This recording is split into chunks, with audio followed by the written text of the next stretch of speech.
I am Dorothea Dix, and I improve the way the mentally ill are treated in this country. Dorothea Dix was hired to teach Sunday school at the East Cambridge Jail in Massachusetts in 1841. In this jail, the awful things she saw changed her life and inspired her to make a difference. After witnessing such injustice, she went on to visit almshouses and jails that housed the mentally ill in Massachusetts. Her words and experiences won over the court, and she eventually won in the end. Funds were set aside for the expansion of the Worcester State Hospital, but this was only the beginning of Dorothea's accomplishments and the beginning of her inspection crusade that would eventually go across the country and overseas. Mentally ill patients belong in mental hospitals, not in prisons. Here are some examples of the terrible conditions in these prisons and examples of people living in them. This will further explain why mentally ill people do not belong in the same facility as criminals. I hear the voices.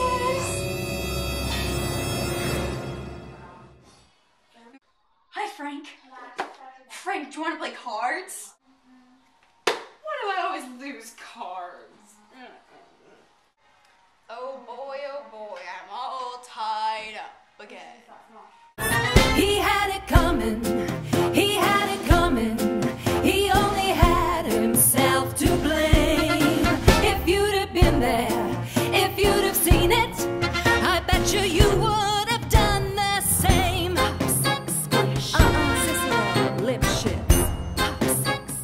Jail cells were unfurnished, freezing cold due to lack of heating, and were rancid smelling.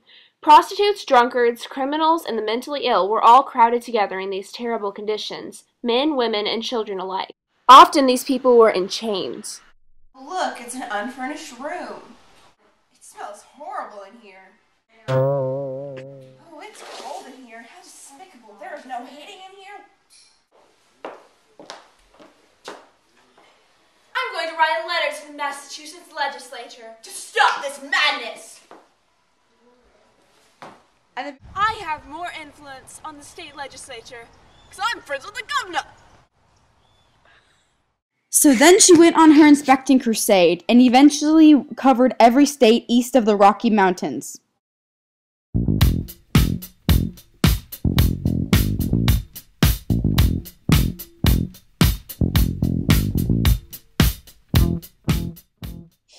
While Dorothea's main focus was to improve prisons and the treatment of the mentally ill, she also helped found a school for the blind and establish libraries and facilities such as prisons and mental hospitals. She also won the advocacy of influential people such as Horace Mann and Charles Sumner. In 1848, she requested Congress to set aside 5 million acres of land for the treatment of the mentally ill. Both houses approved the bill, but President Pierce vetoed it. So I'm taking a vacation in Europe. Wrong way.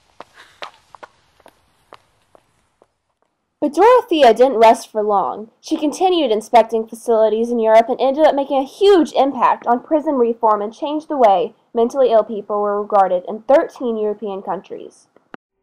Dorothea Dix helped with the establishment of 32 mental hospitals, 15 schools for retarded children, a school for the blind, several training facilities for nurses, and played a role in the building of libraries in mental hospitals and prisons. Some say these things cannot be remedied. These furious maniacs are not to be raised from these base conditions.